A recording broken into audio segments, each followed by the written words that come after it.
Rof, avec son son de l'illusion, voire d'aliénation, pas de réflexion. Noirab, c'est le dernier cri de Rof, mais moi je vais dire la vérité. Parce que ce mot, ce n'est pas une fierté, c'est un brouillard, une confusion identitaire, historique et spirituelle. Et dans son clip, il nous affichait type, un trafiquant d'esclaves qui a livré des milliers d'Africains aux Arabes. Tu veux qu'on en parle? Parlons-en. Le Comorien est musulman avant tout. Je ne crois pas en Wakanda, je fais parler le métal. Nous Arabes, ils nous discriminent, mais veulent qu'on prenne les armes. Voici ses paroles. Donc tu es musulman avant d'être noir.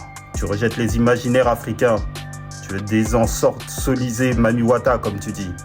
Tu assumes la confusion arabo-négro comme identité. Mais tu veux qu'on crie victoire? C'est ça ton cri de résistance? Tu dis qu'ils nous discriminent, mais tu reprends leur héritage.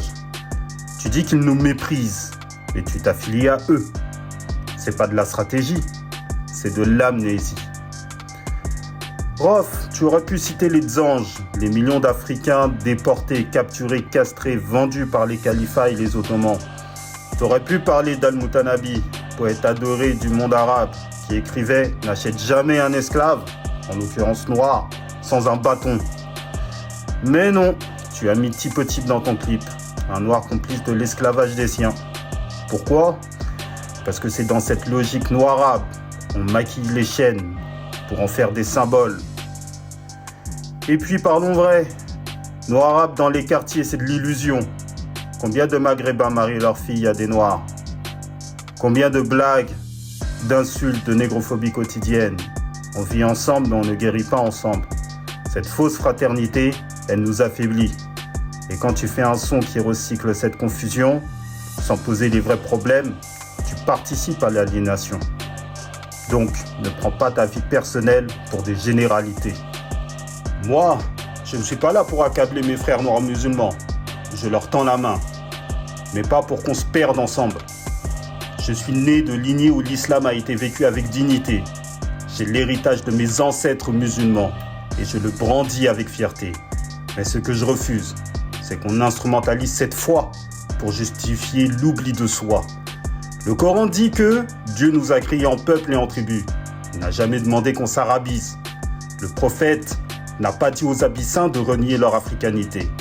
Être africain avant d'être musulman, ce n'est pas renier la foi, c'est prier debout, les pieds enracinés dans notre terre, notre langue, notre histoire. C'est dire à Dieu, je te reconnais avec ce que tu m'as fait, pas avec ce que l'histoire a voulu que j'oublie. Moi, je suis kémite, je parle arabe, je m'aligne sur ma hâte, je construis pour mon peuple. Pas besoin de faux mélanges pour exister. Nos ancêtres n'ont pas survécu à la traite pour qu'on vienne aujourd'hui glorifier ceux qui les ont vendus. La vraie fierté, c'est d'être africain, conscient, souverain. Et d'appeler les nôtres à se relever, pas à se mélanger sans conscience. Noirabe, c'est pas un slogan révolutionnaire, c'est un symptôme, celui d'un peuple qui cherche sa place et regarde encore du mauvais côté. Je suis africain, point. Et c'est depuis cette vérité-là que je tends la main aux miens pour reconstruire, pas pour reproduire.